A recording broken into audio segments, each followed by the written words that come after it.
We are sick. Worldwide, we are dying from diseases that were once unheard of. This paper found that 88% of US adults were considered metabolically unhealthy. That's a pretty sobering statistic. Diabetes and dementia and infertility all have one thing in common, an overlooked condition called insulin resistance. Insulin resistance has become such a problem because we don't detect it. We're looking at the wrong thing. We are a drug-obsessed culture trying to allow drugs to put Band-Aids over the problem. We refer to academia as the ivory tower. These were studies conducted in the 60s, and the conclusions were so troublesome, they were not published at the time. But what good is the ivory tower if there aren't ideas actually benefiting the real world? When it comes to metabolic health, the old way of doing things clearly isn't working. We need new solutions. I am delighted to be teaching you guys for the next little while. I am a metabolic scientist, and that forms the way I view the world to a degree, but certainly the way I look at health and disease. Why would a guy like me, why would I devote my life to understanding metabolic disorders? It's because of how prevalent they are and how relevant metabolic disorders have become. So in the time we have together, we're going to explore the metabolic origins of chronic disease, what I like to call the plagues of prosperity. And we'll go through them. But let's just paint the picture, just so we know how bad things really are when it comes to metabolism and health. This was a paper published just a few years ago, and let's use this actually as an opportunity to get oriented with the way I'll be presenting. Whenever you see this kind of bold, big title, that's actually the title of a manuscript that I'm citing. And then I may share a quote or just share the data from it. And then lastly, I'll share the citation. I'll make sure that you have that citation, that you guys, anyone at any moment can look this up. So back to the manuscript itself. This paper found that 88% of US adults within the US were considered metabolically unhealthy. So that's a pretty sobering statistic, right? In other words, only 12% of us were considered metabolically fit. Now, it's very popular nowadays within the United States, especially to criticize the United States and think we're kind of the worst at everything. But metabolically speaking, we're far from the worst, as much as we may feel otherwise. If we look around the world, we see that metabolic disorders are much more common in South Asia in particular. And in fact, that's something I'll come back to later when we talk about the differences in fat cells across different ethnicities. But also, it's much worse in the Middle East, where this instance of metabolic disorders are much higher than we have in the US. And in the Pacific Islands, it's significantly worse. In Southeast Asia, and even in North America, we are not the most metabolically challenged. Our neighbor to the south has us beat here. So as bad as it is here, where again, we documented that 88% of adults were considered metabolically unfit, it's not as bad as it is elsewhere. So in other words, this is a global problem. And these issues continue to get worse, and so we need new ways of viewing it and correcting it. And that's some of what we'll be talking about over the time we have together. So back to this statistic again, 88% of adults being metabolically unfit. Now, what is metabolic health? How do we define it? I want to present to you two general definitions, and then we'll dive into each of them in a little more detail. The first is the metabolic syndrome itself, which you've probably heard of. That's a more common term, although it's a newer term for an old problem. And then this idea of metabolic flexibility.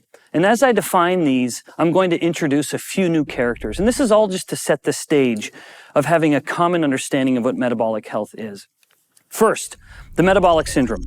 The metabolic syndrome is a constellation of disorders, and they're all common in and of themselves, but when they come together, they reflect a deeper problem. And again, the study that I showed earlier actually measured these metrics, and they found that it was 88% of adults who had at least one of these problems. Again, in other words, only 12% had none. Now, what are the problems? I have them mentioned here, but let's just briefly review them. The first problem is having an excessively large waist circumference. That's pretty self-explanatory, but men and women carry fat differently, and thus it's no surprise that men and women will have different levels of acceptable fatness around that midsection. And we'll talk about the relevance of that midsection, that central adiposity, in just a little while. But again, Suffice to say, if there's too much fat here, that reflects a metabolic problem. Blood pressure is another easy one. Interestingly, not only will we go into more detail with fat control very soon, but we'll also talk about hypertension and high blood pressure, how that is itself reflective of a metabolic problem. And then high blood sugar will become very obvious, how that connects to metabolic issues. And then lastly, what we can just generally call dyslipidemia, when blood lipids aren't behaving. This would be reflected as a high triglyceride level or a low HDL cholesterol. Now, it's interesting to note, and this foreshadows a topic we'll get to later, even within this well-established, well-supported metabolic syndrome definition, you see that while we focus on some blood lipids, the most famous is absent, which is one called LDL cholesterol. The conventional clinical care is obsessed with measuring LDL cholesterol, and yet it doesn't even make the team here when we're looking at these problems. We'll revisit that later. Now, metabolic syndrome, I alluded to earlier, that this is a problem that has a newer name. It wasn't always called the metabolic syndrome. When this disorder, this constellation of disorders was first documented, it was referred to as the insulin resistance syndrome. This was documented by a scientist named Gerald Reaven, one of my academic heroes. And again, he called it the insulin resistance syndrome. I prefer that term. It's not as sexy as metabolic syndrome is. Anything with the word metabolism just oozes appeal. With insulin resistance syndrome, however, I prefer it because it's more descriptive. It lets the patient or lets the individual understand what is the nature of the problem. What is the common soil from which all of these weeds are growing? Calling it the metabolic syndrome is pretty vague. It doesn't really help you understand what you can address. Insulin resistance syndrome used to be the name. I prefer it. And I'm not trying to bring it back. I'm not trying to make it happen. If you will, metabolic syndrome is the term. I just want you to know that it used to have another name, and that other name is a little more accurate. Now, let's move on to the next one, a very interesting topic referred to as metabolic flexibility. Now, to talk about metabolic flexibility, I have to introduce a very important player or character within the story that I'm telling you, and that is the humble hormone insulin. We're going to be talking about insulin a great deal in the time we have together, and it is a humble little hormone produced at just picomole concentrations. It has such a small presence within the blood, and it is literally a teeny little peptide of a hormone. By way of hormones, it's very, very small. It would be fighting in the welterweight division, but it packs a serious punch. So I'm just introducing it for now. Insulin is a hormone that we make from the beta cells of our pancreas. And the pancreas is a long, kind of slender little gland tucked right beneath our stomach that connects to our small intestine. So it connects into the intestinal tract right after the stomach. And again, one of the cells within the pancreas, which is a very busy cell, busy tissue, there's a lot of real estate within the pancreas occupied by lots of different cells. But the beta cells are the manufacturers of the hormone insulin. Insulin's primary stimulus is high glucose levels or blood sugar levels. When blood sugar levels start to climb, that would become lethal if it maintained that higher level for any real period of time. So insulin swoops in and saves the day. Insulin being elicited, being stimulated with the high glucose, will then come gushing out of the beta cells into the blood, and essentially, and we'll revisit this, escorting the glucose from the blood into the various cells of the body, thereby lowering blood glucose. And insulin, having done its most famous job, controlling blood sugar, then retreats into the background and goes away. Now, I was very careful with what I just said. I said that lowering glucose is insulin's most famous job, but it is far from its most important. Insulin is, in fact, despite its teeny weight and very low levels in the blood, one of the most important hormones in the body. It regulates numerous processes, basically any aspect of inflammation, almost any aspect of immunity is going to be impacted by insulin. So nutrient metabolism, something we'll talk a lot about more in just a moment. Namely, what does the body do with fats and proteins and glucose? Protein synthesis, stimulating protein synthesis within muscles and other tissues. Regulating the growth of the tissue. Controlling the movement of electrolytes, sodium, potassium, into and out of cells, and much, much more. We'll get into more of that in a bit. Now, we've introduced insulin. Let's come back to this idea of metabolic flexibility. Human metabolism is like a hybrid. We have two fuels that are primarily providing the body energy at any moment.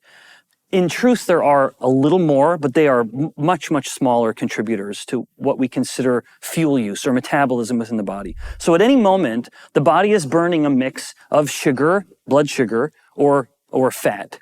We're fat burning or we are sugar burning. And this is entirely dictated by the hormone insulin, completely dictated. If insulin is elevated, the body has no choice but to shift from, say, a balanced burning to relying almost completely on sugar burning. And this is what is reflected in what we call commonly the fed state. We go eat a meal, we go eat a sandwich, we're out to lunch. Insulin will be increased because blood sugar goes up. Well, one of the ways insulin helps reduce blood sugar is by telling the body to burn sugar, to burn the glucose. However, while it does that, that means fat burning is relatively lower. Now, however, let's say we ate, and now it's been several hours. We have gone from the fed state, high insulin, to the fasted state, a state where insulin has come down to fasting levels. When insulin has come down, the metabolic engine shifts. The hybrid shifts its fuel over from relying on glucose as the fuel to fat as the fuel. So this concept of being able to shift between the fuel sources is what we call metabolic flexibility. You eat, you burn sugar. You stop eating, you start to burn fat. Again, all dictated by insulin. However, there is a metabolic phenomenon referred to as metabolic inflexibility. And in this case, the person is living a life of almost constantly or chronically elevated insulin. In this situation, even when the person is fasted, as we would say, maybe they haven't eaten in 6 hours, that would be a fasted state. They're still primarily burning glucose as their fuel. Their metabolic engine is stuck. The fuel source is stuck on sugar burning, all because the elevated insulin won't allow the body to shift over. The metabolic flexibility is gone. All right, now these are the two definitions of metabolic health that we can rely on. When we look at the scope of the problem, when we appreciate that 88% of adults in the United States, and even worse abroad in many countries, are considered metabolically unhealthy, this is how we can look at it. Now, these are distinct issues. Metabolic syndrome is not the same as metabolic flexibility, but they have one thing in common, which is that they are both derivative of insulin resistance, which is something I've alluded to so far. And before I define it, I just want to further impress upon you the relevance of this issue. Virtually every chronic disorder is derivative in some way, is somehow influenced by insulin resistance. Like, for example, the big ones that we're all afraid of, all of which we'll get into in more detail. Heart disease, type 2 diabetes, certain cancers, fatty liver disease, the most common liver problem, and even obesity, this dysregulated fat tissue growth. All of these are influenced by insulin resistance, where insulin resistance is either the direct cause, like as, for example, type 2 diabetes, or if it's not the cause, it's exacerbating it, as is the case with cancers, which, again, we'll get to eventually. And then beyond these chronic lethal disorders are the ones that are more inconvenient but heartbreaking and tragic, which is infertility in men and women, something we'll discuss later, just because these are becoming so common. But even these, at their core, are initiated by insulin resistance. And then a host of other problems from the musculoskeletal, like arthritis, to neurological, many neurological disorders, including dementia, Alzheimer's disease, is very influenced, if not directly caused, by insulin resistance. So to this point, I've set the stage, defining metabolic health and introducing the relevance of this problem and the prevalence of it as well globally. With this as sort of preamble, if you will, these are the three distinct topics that we'll be discussing in the time we have together. Firstly, we will explore what insulin resistance is with some other kind of subtopics within that. And then next, we will discuss why does it matter? What are the diseases that come from it and how is it connecting? How is insulin causing these disorders? And then lastly, the good news, which is the what can you do about it part of it. So that is a happy ending. So while in the time we have together, it will seem like I'm telling a bit of a horror story, and insulin resistance is the villain of the story, there is a happy ending. There is resolution. and it's very real and it's very immediate. All right, now, as I just mentioned, I'm telling you a horror story. Well, it is all the rage these days to talk about, or rave these days, to talk about how, to give a backstory to a villain, right? So insulin resistance is the villain, and let's define it now. Let's explore, let's really dive into what it is and where it is coming from. And to understand insulin resistance, let's look at the level of a cell. So here I've portrayed a cell. This could be any cell within the body, because literally every cell of the body has an insulin receptor, a little dock, a little door, if you will, that only insulin will come and knock on. Now, I said literally every cell, and I don't use the term literally too liberally like the kids do these days. I do mean literally every cell in the body, from brain cells to bone cells, from lung cells to liver cells, and everything in between. All of them have a door that insulin can come and knock on. And when insulin knocks on that door, it elicits a cellular action. And I'm just going to call it an action right now because, not surprisingly, what insulin does at a brain cell is not the same as what it might do at the bone cell. So we'll just keep that kind of generic for now and get into some specifics later. But do you recall what was insulin's most famous effect? Not its most important. The most famous effect was lowering blood glucose. So I'm going to just superimpose that right here, where we have glucose outside the cell, in the blood, for example, and one of insulin's actions at some cells of the body, like, for example, muscle cells, it will do this. Well, insulin, after knocking on the door, will open up another door for the glucose to come into the cell, allowing the blood sugar levels to come down and allowing the cell to use that for energy, burning sugar, getting into glucose burning mode. However, over time, due to some insults, the action of insulin can become compromised. In other words, insulin isn't working well at that cell anymore, whatever cell we would be talking about. In this example, one consequence of this would be that blood glucose levels start to rise. If insulin can't knock on the door very well and can't open the glucose doors very well, it's not surprising that the glucose levels will steadily start to climb. At the same time, though, the body is so clever at making adjustments. It is so determined to balance things out and to return to what we call homeostasis, to keep everything normal, that it knows, it senses insulin isn't working as well as it used to. What used to be a big, robust action is now a rather modest action. And one consequence of this, one effort in order to try to overcome it, is to increase the production of insulin. And that what was once one polite molecule of insulin knocking on the door becomes an angry mob pounding on the doors of the cell, all in an effort to take what is now a diminished action and attempt to return it to normal. All right, now in this wordy explanation of defining the villain in the story here, there are two fundamental parts. There are two critical aspects. This is a coin that has two sides. There cannot be one side without the other. If you're holding the coin, you have both sides. There are two sides to this story, or to the character. First, some cells aren't responding to insulin. That is the obvious part of what gives the name insulin resistance its name.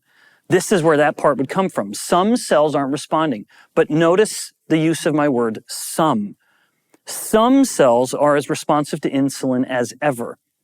And that becomes critically important in light of flipping the coin over, the next part of insulin resistance. When we look at the whole body, another feature of this, whereas we have been looking at the cell level at the moment, but always these come together. If insulin isn't working well at some cells and within the whole body, insulin levels are higher than they were before. A condition that we call hyperinsulinemia. Emia just means in the blood. Hyper means a lot. Hyperinsulinemia. Now, this is important. This is commonly overlooked. There can be no such thing as insulin resistance within the body without accompanying hyperinsulinemia. They always come together like two sides of a coin. Now, I'm going to slightly adjust this paradigm because it's one we're going to revisit. But the way I just explained this, I explained to you how the compromised insulin action causes an increase in insulin production. That's how I explained it a moment ago. We're going to complicate that more in a bit, but I want to keep this paradigm, I want to point it out so that it's keeping in mind. Now let's shift the paradigm even more. And look at the lifetime of an individual who's moving through time over the years. They're coming in for an annual visit with their physician. And every year they get their blood sugar levels or their glucose levels measured. That is, after all, one of the primary clinical outcomes. We always measure glucose. I will make the case that we measure it too much or focus on it too much. But over time, the person is getting higher and higher blood sugar levels. If we superimpose insulin, which is commonly not measured, I'm trying to make the case that we should by the end of our time together, insulin would look a little something like this over the years of the person. That long before the glucose levels, indeed, even decades before the glucose levels ever start to climb, insulin has been fighting this cold war within the body, a silent war behind the scenes, only behind the scenes because we don't look at it. Now, regardless, with this perspective in mind, I want to split it in two. This first period of time, while glucose levels are normal, but insulin levels are elevated, is insulin resistance. And again, it's important to note that it is so often missed, which is a topic we'll dive into more in detail later, because the glucose levels stay normal. But it's the insulin that is significantly elevated. Now, however, eventually, due to several insults to the body, as well as the potential for insulin production to come down a bit, then we have the glucose levels start to climb. Then it becomes clinically relevant because we focus on glucose and we say, you now have diabetes. But again, this was happening years, even decades after the insulin was already elevated. But it's now in this state of type 2 diabetes where both insulin is elevated and glucose. It's important to note that first point because commonly in type 2 diabetes, clinicians will say that insulin has become insufficient. Well, that's a relative term. Insufficient to what? Insufficient perhaps to where it needs to be to control the glucose, but the body, it's not working anyway. The high insulin isn't helping anyway. And so what happens in some is that insulin levels come down a bit, which exacerbates the climbing glycemia or the glucose levels. But importantly, and I was very careful in how I created this, if it's type 2 diabetes, the insulin does not go to zero. It doesn't go even to as low as it used to be when they were insulin sensitive. It comes down from its peak, but it still may be multiples higher than it used to be. But our failure to look at insulin means we failed to detect the problem.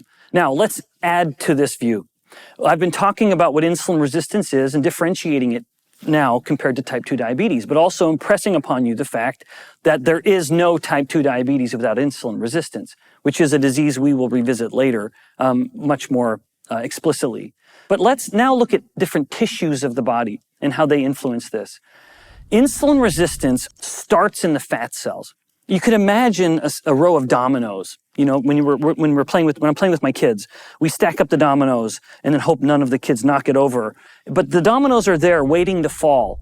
But something has to tip the domino over, which we'll get to. But there is a first domino that then tumbles into the rest. That first domino, when it comes to insulin resistance, is the adipose tissue or the fat cells. When this tissue falls, if you will, it then starts to spread the insulin resistance through ways we'll define later, to other tissues of the body. And when these tissues, muscle, liver, and the alpha cells of the pancreas, something we will revisit later, not the beta cells, but the alpha cells, when they become insulin resistant, I deliberately placed them above this hashed line because when they fall, now glucose levels start to go crazy.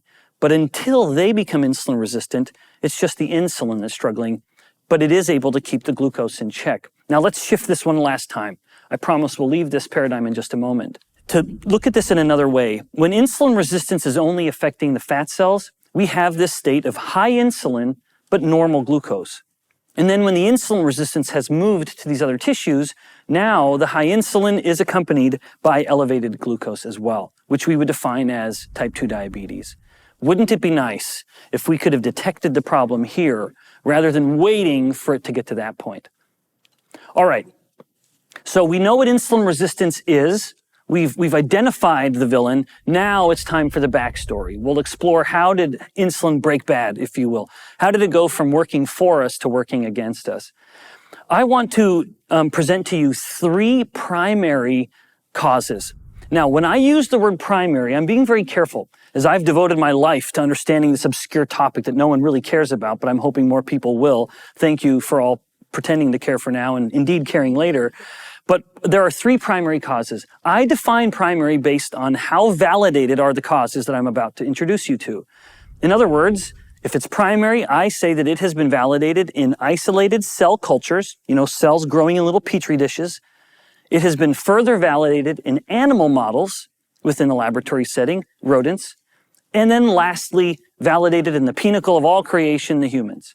So if all three of these conditions are met, or if all three of these models have shown a result, I consider it primary. And in fact, there are conveniently three causes: stress, inflammation, and hyperinsulinemia, chronically elevated insulin itself. Each of these is capable of causing insulin resistance on their own throughout the body.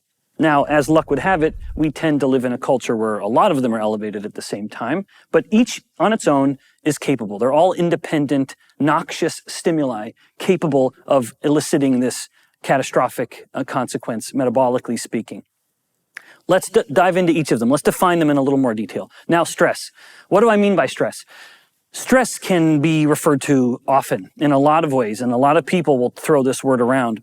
When I talk about stress as a scientist and one who teaches endocrinology at my university, I look at it through the lens of the two primary stress hormones, epinephrine and cortisol, epinephrine commonly called adrenaline. Now, these hormones are created, they have almost nothing in common. To a kind of basic student of physiology and anatomy, there's this temptation to say, well, they're both from the adrenal glands. Yeah, but the adrenal glands have very different parts to them, and they're produced in totally different cell types of the adrenal glands. They're also completely different in the formation, their synthesis. They're different in how they move through the blood. They're different in how they act or signal on other cells. They have, for all intents and purposes, nothing in common except they both want to increase blood glucose and do so very, very rapidly in the case of epinephrine and a little more slowly, but still substantially in the case of cortisol. So when any of these stress hormones are elevated, there's this upward pressure of glucose levels within the blood. That, of course, puts them at odds with who? Yeah, the hero/villain of the story, right? Which is insulin. Insulin is sensing this upward pressure of the glucose and no real mind for who's causing it, just sensing this kind of child who's stuck in this custody battle. And insulin's trying now to push it back down. But the more the stress hormones are coordinating to push it up, insulin has to work harder and harder and harder. And as insulin levels go up and it's working harder, that, of course, no surprise, leads to insulin resistance. So stress is a primary cause. Now, let's just touch on what are some stressors. I mentioned what the stress hormones are, but I want to just give you a couple examples of what might contribute to it in the world in which we're currently living. One is sleep deprivation, something I am very, very sympathetic to. After all, I am a dad of young kids, and I'm a very, very involved dad. The moment my wife was done nursing our children, I was on night duty, and I reveled every moment, but it basically meant I am chronically sleep deprived, even now. Even though they don't need me getting up in the night, I still do. So sleep deprivation is something I'm very sensitive to. When the body has any period of sleep deprivation, the next morning there is a substantial increase in cortisol. And it's not subtle. It's several times higher than it would have been otherwise. Well, of course, as cortisol goes up, it starts to push the glucose levels up in the body. And the higher the glucose is getting pushed up, of course, the more insulin we need to try to resolve that glucose. Now, just case in point of just how dramatic this can be, and I'm sympathetic to the fact that I have some students here in the audience now and later. But here in a given night, say an individual, an adult was supposed to get 7 or 8 hours. One bad night of sleep is capable of increasing insulin resistance the next day via an increase in cortisol by 25%. That's a pretty robust reduction in insulin sensitivity, all from one bad night. Now, thankfully, one bad night can be corrected by one good night, but imagine when one bad night becomes another and then another and then another. The insults just keep accruing. The damage gets more and more severe. Now, even in kids, again, I'm a dad, I'm sensitive to this phenomenon, and I'm sensitive to the metabolic problems that face children these days around the world. But there are distinct time frames of sleep within children. Kids that are 6 to 12 need around 9 to 12 hours of sleep a night. Kids that are 13 to 18 need about 8 to 10 hours a night. A paper was just published very, very recently in 2023 that found, but if a kid was missing out on at least 1 hour of sleep a night consistently, over the next 2 years, they were almost 3 times more likely to have clinically demonstrated insulin resistance just from regularly missing 1 hour rather, consistently cutting in to those hours of sleep. It is so important to exercise proper sleep hygiene with kids and to get that habit set for all the reasons in the world, including the child's metabolic health. Now, let's shift from something depressing like sleep deprivation to something a little more exciting like caffeine. As wonderful as caffeine may be, this most widely consumed drug around the world, caffeine does have a metabolic consequence. Not all bad, but it's a bit of an interesting twist. Caffeine will increase the hormone epinephrine. It will spike adrenaline. Now, one of the reasons athletes like taking caffeine is because of what epinephrine will do to fuel use. Epinephrine will promote the body to use fat for fuel. Well, it's difficult to use fat for fuel if insulin is up, and so insulin comes down typically with caffeine consumption, which helps reduce glucose burning. But the caffeine is so determined to only burn fat that it makes insulin not work as well. And so there's a transient effect of insulin resistance when it comes to caffeine consumption. So it is something that perhaps should be used a little judiciously. Now, let's shift from stress into inflammation. And to talk about inflammation, I have to mention these other little players called cytokines. Cytokines are small little proteins that are produced from immune cells, typically, but other cells can make them too, and I'll introduce some examples later. But these are small proteins that basically will just turn on inflammatory biochemical pathways within the body. Anytime the cytokines are elevated in the body, regardless of the cause, they will start to challenge insulin function, and the body will become demonstrably insulin resistant, indeed quite quickly. Now, when I mention inflammation, you are tempted to perhaps think this is only relevant to infection and illness, and it certainly is. This is something that's been well documented in this era of time where we are also focused on our immune health over the past couple years. It has been remarkable to notice people who aggressively track their glucose levels with continuous glucose monitor or whatever it may be. They can almost predict that they're going to get sick, because they will see that their blood sugar levels, which are typically a little static and low, now start getting much more volatile and much higher. This is reflective of the insulin resistance, which is a result of the cytokines, which itself would be a product of infection. Now, other things can also stimulate this, like, for example, autoimmune disorders. It's a very interesting feature of autoimmune disease, where the autoimmune disease will ebb and flow. That's a natural, there's a natural kind of tendency of autoimmune diseases to be very activated or on and aggressive, or very mild, and they will subside for a period of time. As the autoimmune disease ebbs and flows, so too does the insulin resistance. And one of the citations I have here is documenting this in patients with rheumatoid arthritis, where they found that when the rheumatoid arthritis was very aggressive and the patients reported having very painful joints, they would be demonstrably more insulin resistant than they were when the joint pain was a little better. Now, another one is air pollution, which I'll talk in more detail about in just a moment, as it's becoming more common and has been a substantial problem in various parts of the world for a long time. And then something we'll spend a lot of time talking about later is fat cells themselves. When fat cells get too big, they become their own producers of cytokines for reasons that we'll get into. Now, with air pollution, I just want to mention this in part because of my own contributions to this with some collaborators. There are only really 2 ways we interact or something from the environment can get into the bloodstream. And that is either through the skin, which is very, very uncommon. The skin is built to keep things out, but it can get through the skin, or we ingest it. And when it comes to air pollution, we inhale that very readily. And as the particles, the fine particles that are combusted from something and then inhaled, they will accumulate in the lung and activate an inflammatory response within the lungs. And so the lungs, again, in response to these inhaled particles, will begin to aggressively produce cytokines. And as the cytokine production climbs, insulin resistance starts to get worse, or insulin sensitivity drops. Now, we talked about stress as a cause. We've talked about inflammation as a cause. Let's go to the elephant in the room. which we will spend the most time talking about. And later in the lectures, when we talk about how to resolve these problems, we'll once again spend the most time talking about this just because of how relevant it is. Anytime insulin levels are elevated in the body over an extended period of time, the body will become less and less sensitive to the insulin. At first glance, this seems a little odd, but this is reflective of a fundamental biological principle.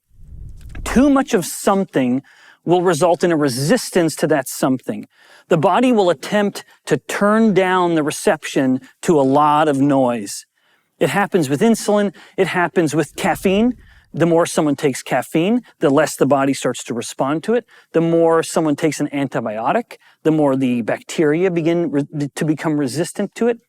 And example after example reflect this fundamental biological principle. I would even argue it goes beyond biology. I think there's something so fundamental about this that it begins to impact the soul, the entire aspect of a human, which is if there's a constant stimulus, particularly a noxious stimulus, we need more and more of that stimulus in order to get the same reaction that we had initially. This is just one physical manifestation of that. Now, one funny little example. I am a family man, as I've alluded to multiple times. I am struck by the family dynamic within my own home. My darling wife is a homemaker. She's a full-time mom. So she is around our kids a lot. And I am interested that when I'm home, my kids are loud. They're running around the house. They're fighting. They're laughing. They're screaming for no reason. They will be asking mom to do something. And I will hear them. But my wife, who's just wonderful, she doesn't respond. I can be in another part of the house and hear my child asking mom or screaming for something, and my darling wife, it just doesn't register. She is so used to that noise that she's reduced her reception just to survive, I'm sure. It's homeostasis. She's got to just adapt. But I'm not around it as much. As involved as I am as a dad, I don't hear that noise as much as she does. And so I'm in another part of the house, and the kid's screaming, and I am hearing it all. And of course, I'm getting angrier and angrier, or whatever the case may be, but I will react. I'm very sensitive to the volume, and my wife isn't. She doesn't actually have a hearing problem. She's just adapted to the incessant noise of a busy family. Now, let's come back to this. Earlier on, initially when we were defining insulin resistance, I presented the view wherein the compromised insulin action is resulting in more insulin production. Now, however, I am bringing this full circle. When there's too much insulin Knocking on the door of the cell just begins to say basically, this is too much. I can't keep answering the door every time you come knocking because you're knocking too often. So you can start to see how this becomes a vicious cycle. Whether it is one of the other stimuli we spoke about, say stress or inflammation, that are causing the reduced insulin action, that then leading to the hyperinsulinemia, or whether it is the hyperinsulinemia itself resulting in the reduced action, which feeds the hyperinsulinemia, and the problem just keeps going until we break it. Now, here are the three primary causes that we discussed: stress, hyperinsulinemia, and inflammation. And as I noted, each of them on their own is capable of causing insulin resistance in any tissue of the body that is capable of becoming insulin resistant, because some tissues just don't respond the same way. But these ones do. Ones we've talked about or I've introduced, and we will spend much more time talking about in the time we have together. In fact, I want to really dive into the connection between insulin and fat cells. Insulin promotes the growth of the fat cell. In fact, it does it exceptionally well. Indeed, I will impress upon you the relevance of this in just a bit, but it is impossible for a fat cell to grow unless insulin is elevated. It cannot happen. It's impossible. Now, similarly, if insulin is elevated, there is a pressure for fat tissue to start getting bigger. But in all of our wonderful variety, we have two mechanisms of getting fat on the body, of gaining fat mass. We can either get fat through a process called hypertrophy, or we can get fat through a process called hyperplasia. Now, the difference is obvious now. With hypertrophy, which is how the vast majority of people get fat, as we start to gain fat mass over the years, it's through hypertrophy primarily. And this is a feature of just becoming an adult.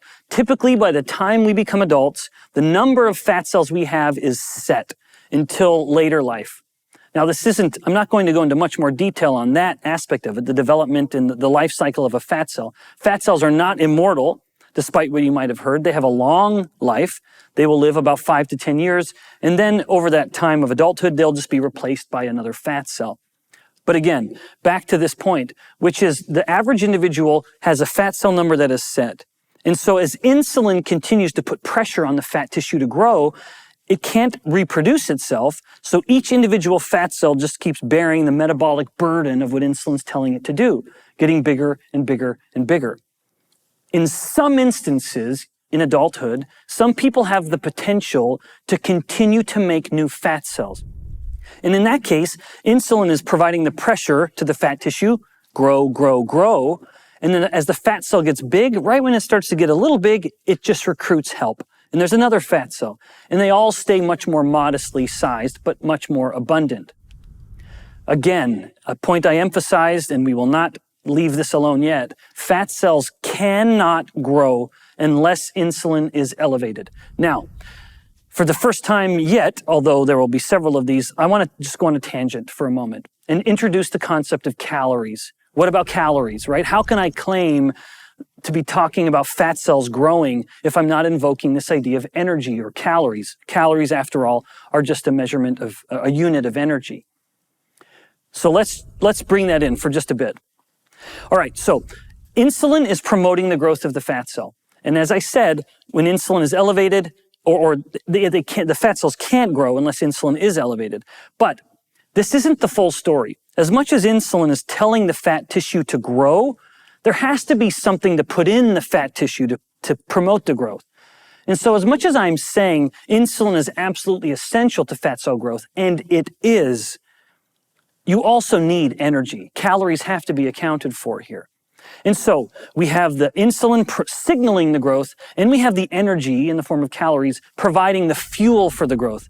A difference between the signal telling the cell what to do and the fuel for responding to that signal. Now, case in point, within my laboratory, we grow fat cells. So here we have a petri dish. We grow fat cells in these little, you know what I'm talking about, these clear little petri dishes. And we have, within the petri dish, growing on the bottom of the petri dish, we have this perfect little soup of nutrients. All of the fat and the glucose these fat cells would ever want are there. The fat cells are swimming in a sea of energy, swimming in a sea of calories, and yet they stay very, very small. They don't grow at all until we introduce one other character. When we put insulin in that culture medium, all of a sudden, boom, the cells know what to do. In the absence of that signal, the cell simply doesn't know how to respond to all the energy around it. Cells are not autonomous little beings. They need to be told what to do.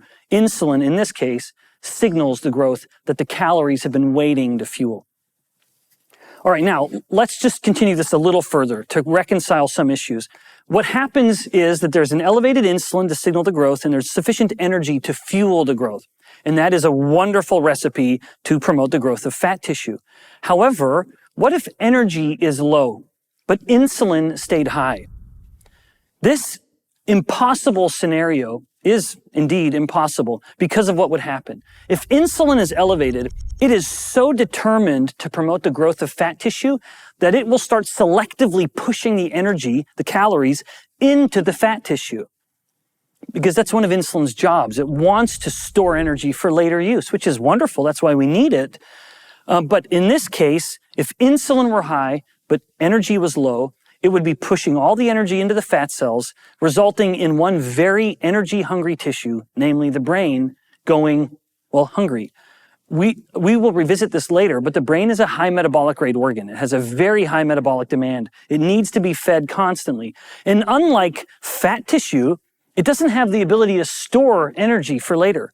The brain must be constantly getting its energy from whatever the blood can provide. But if insulin is elevated and it's pushing the energy into the tissue, into the fat cells, then the available circulating energy in the body, by that I mean how much fats or glucose may be in the bloodstream, gets so low that the brain starts to panic.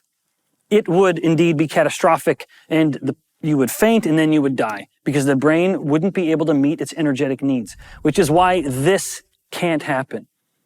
To further this, every diet or every method of eating that promotes a reduction in energy will indeed improve insulin sensitivity, which is something we'll get to later. I don't want to get ahead of myself, but it must be accompanied by a reduction in insulin. And then the reduced insulin allows the body to use even the modest amount of energy that may be coming in, rather than forcing it all to store, because there's a difference between storing energy and using energy. All right, now let's just flip it around again. What if insulin uniquely was low and energy was high? This is something that can, in fact, happen in human conditions, and we'll revisit this. We'll talk about it later. But in this case, the fat cells will shrink, even if the person is eating an abundance of energy. But how could that happen? How can we be shrinking our fat cells, losing fat mass, even with an abundance of energy, with insulin being low? And that is due to two reasons. If insulin is low, there is a substantial change in metabolic rate, or what we commonly call energy expenditure. But also at the same time, not only are we burning energy faster, but we begin wasting energy. Whether it is that the energy is coming out through the urine in the form of glucose or ketones, something we'll talk about later, or whether the person is breathing out ketones. These are calorie-dense, these are calorie-loaded molecules that are coming out. And so the body has a way of reconciling this, that if there is abundant energy coming in, but insulin is low, preventing the storage of that energy, the body will adjust. It will make this metabolic compensation to, again, accelerate the metabolic rate, the rate at which everything is working in the body, and second, by just dumping the energy out back into the environment. And in this case, a low insulin diet is not necessarily a low energy diet, unlike the flip of that. All right, now let's come back to this. All that was a tangent. When insulin is elevated, it promotes fat tissue growth. I want to highlight the effects of one study that really puts a fine point on this. So there's the title of the study, published a number of years ago.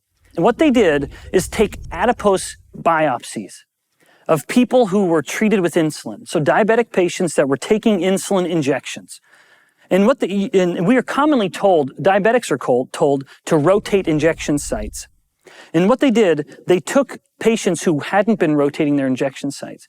And they did it, so let's say the patient was injecting all of their insulin right here in this abdominal fat pad. So they're putting their insulin right here. They pinch their fat, inject the insulin. So these scientists took a biopsy of that injection site and then just went a little over, up or down or to the side in that same region and took another biopsy of the fat. But again, in an area where the insulin injections weren't happening. And then they compared what is the fat tissue like. Firstly, at a microscopic level, although the image is a little washed out, you can see that on the left side panel, which was the site of insulin injection, the fat cells with diameter are about 3 to 4 times bigger diameter in this two-dimensional image. But if we were to look at that as a 3-dimensional image, it ends up being a roughly 10-fold greater volume. So the fat cells that we're seeing, this big load of insulin from the syringe of this insulin-treated patient, grew to about 10 times larger volumetrically than the fat cells just a few centimeters to the side. So a pretty significant effect at a microscopic level. But the results are even as noticeable at a macro level as well. This is what it looks like from outside the body, where the patient has only been injecting their insulin at the same sites.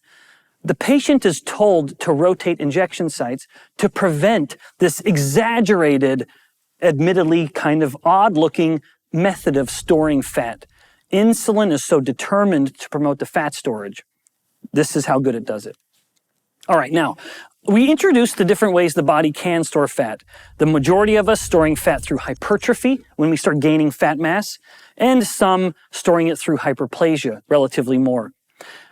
Hypertrophic fat storage is an unhealthy method of storing fat. There are metabolic consequences to this. Whereas hyperplastic fat storage, while having other considerations, is a metabolically healthier way. There are fewer metabolic consequences.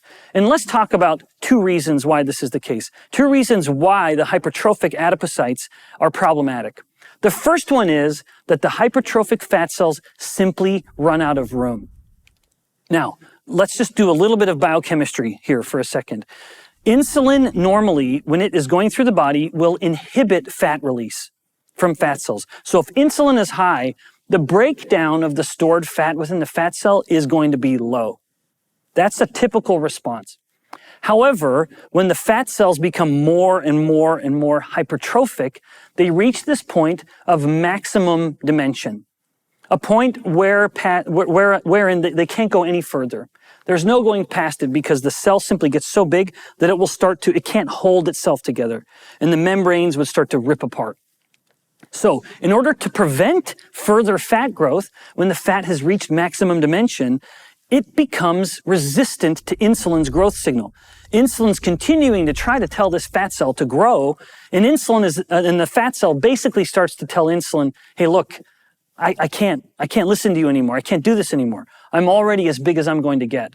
And so, against insulin's wishes or desired actions, the hypertrophic fat cell begins leaking fat. That becomes problematic. Now, in contrast, if fat tissue is capable of undergoing hyperplasia, then as insulin is continuing to promote the storage of the fat, insulin goes up. Well, these are fat cells that can accommodate. And so if the fat cell starts to get a little big, maybe right around the time it would start to become resistant to the growth signal, we can simply adapt, and the hyperplastic fat cells begin to just produce more and more of the fat cells. Anytime there's a potential pressure to start resisting, they just accommodate. They want to keep the body happy. In a way, this is like a train. And we have passengers that are trying to board the train. So insulin is trying to pack passengers into the train cars as they're going to work in the subway.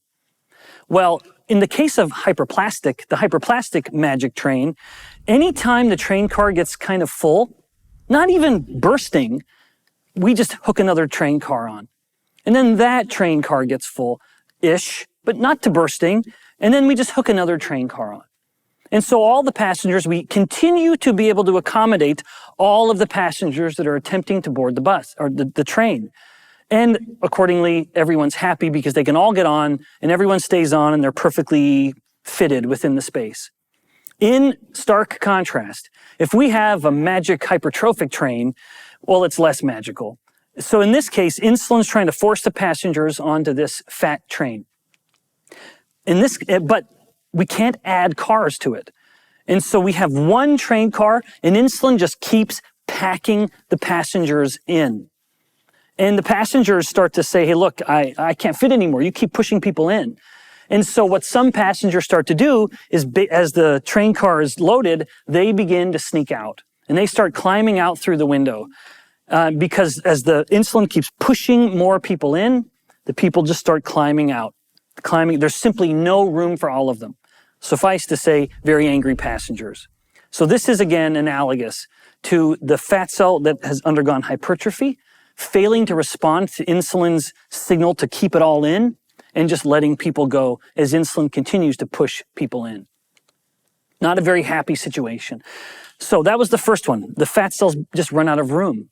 On the second case, the fat cells start to suffocate, or the technical term is they begin to undergo what we call hypoxia. They just aren't close enough. They can't get enough access to the blood to get the oxygen from the capillary. And the capillary is the smallest unit of the blood vessel system. That is the unit where we start moving things in and out of the blood to feed the cells with oxygen and nutrients and to take back the carbon dioxide and the metabolites from the cell, all the waste, if you will, from the cell or whatever products the cell wants to give. So it's the capillary, which is the action part of the circulatory system. And in this case, when fat cells are small, they're all very, very tidally close to a capillary. And now let me just shift this paradigm a little bit. So here at the bottom, we have a capillary, looking at it down the length. And we have some fat cells that are in close proximity. And indeed, a cell needs to be within just a few tens of a micrometer.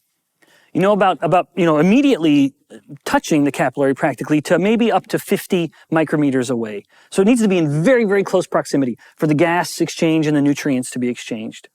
That's all fine and dandy when the cells are small because you can see, as I've laid it out, not every cell is immediately circumventing the capillary. They may be one away from the capillary, but it's fine because the cells are small enough they can stay in close contact.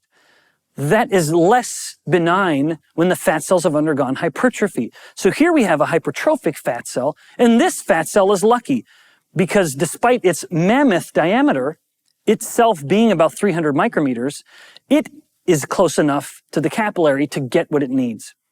But its neighbor is not so lucky. This neighbor, as they have expanded and expanded, has become pushed so far from the capillary now that it cannot access what the capillary is trying to offer. And so the distance becomes too great to overcome, and that far cell becomes hypoxic. It can't get enough oxygen to survive. So back to this view, we have the hypertrophic fat cells. They are insufficient in the amount of capillaries they have. But the fat cell doesn't want to die. Like every cell, it wants to survive and will begin to undergo a process to try to correct this compromised blood flow. And it does so by making its own cytokines. In this case, the fat cell begins to act like an immune cell and starts to release these cytokines, a whole panel of them, a whole bunch of them, because some of them will increase the blood flow. It will correct the blood flow in the area.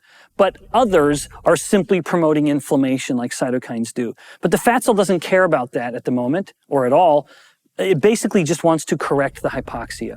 So the poor fat cell, right? Let's feel bad for it because it's the two things, the two tools the fat cell has to try to ensure its own survival end up being this perfect metabolic storm to metabolically wreck the rest of the body. The fat cell is reaching a point beyond which it cannot grow, or it will literally break apart, and so it becomes insulin resistant to prevent the growth. As the fat cells continue to grow and they push each other further and further from the capillaries, from the life-giving blood, they become hypoxic. And in order to try to correct that and create new capillary growth, it basically starts to release this trail of breadcrumbs in the form of cytokines. That when they get to the blood vessel will follow the breadcrumbs with a new capillary, all to try to correct the blood flow. But at the same time, some of those breadcrumbs that get into the blood just start to promote inflammation throughout the body. And of course, inflammation is a primary cause of insulin resistance. So with the hypertrophic fat cell, with both of these mechanisms working to try to ensure the fat cell survival, the fat cell is leaking fats into the body when it shouldn't, because insulin's high, so fats should be locked in, and they're leaking cytokines, all to try to correct the pathology. This combination of signal and stimulus end up resulting in the creation of something called ceramides. Ceramides are a type of fat, and they are necessary in the cell, but when ceramides start to get too high, they become problematic, pathogenic, harmful. And here is a different view of some of what insulin wants to do. Ceramides will directly disrupt some of these things. So we've gone right down to the molecular mediator within the cell itself. We've been talking about insulin resistance at a big kind of macro level. Now we're talking about the actual molecular mediator of what's disrupting insulin. Insulin comes and knocks on the door, and there should be a series of actions. Ceramides are stopping the action from happening. Now, ceramides themselves are produced from a fat called palmitate and an amino acid called serine, each of which on their own is perfectly benign. But when they are forced together, we have the synthesis of ceramides. Now, there are 3 points I just want to briefly make when it comes to palmitate, which is a saturated fat. We'll talk about saturation and fats later, but for now, palmitate is the most abundant fat in the body, within the blood. And that, it's not because we eat a lot of palmitate. In fact, our consumption of saturated fats has been going down for decades, but that is because the liver is so good at making palmitate. This is the product of a process called de novo lipogenesis, or the synthesis of fats from scratch, from new. But the primary signal for telling the liver to make the palmitate is insulin. When insulin is elevated, the liver is dumping palmitate out into the system, providing all of the building block for ceramides to be created later in the body or elsewhere in the body. And to really make this relevant, what are insulin levels in someone who has insulin resistance? Well, they're elevated, of course, so there's this almost constant pressure on the liver to be releasing these fats. Now, having the building blocks for ceramides isn't enough. we need to actually turn the process on. And that's what brings us back to these three primary stimuli. When they are elevated, the signal goes from off, so palmitate and serine are just minding their own business, to being turned on. And all of the metabolic machinery or the enzymatic machinery suddenly fires up, and we're making ceramides like gangbusters. And then as this is coming from the fat cell, we begin to spread this throughout the body. And we have consequences from top to bottom, whether it's the blood vessels, increasing blood pressure, infertility, compromised cognition, and more, some of which we'll get to later. Now, just to bring this back to these three tissues, because I haven't forgotten about them yet, when the ceramides start to accumulate in the alpha cells of the pancreas and in the liver and the muscles, that's what moves that. Where we had been, the patient had maybe just been insulin resistant, but now they start to get pushed all the way into full type 2 diabetes.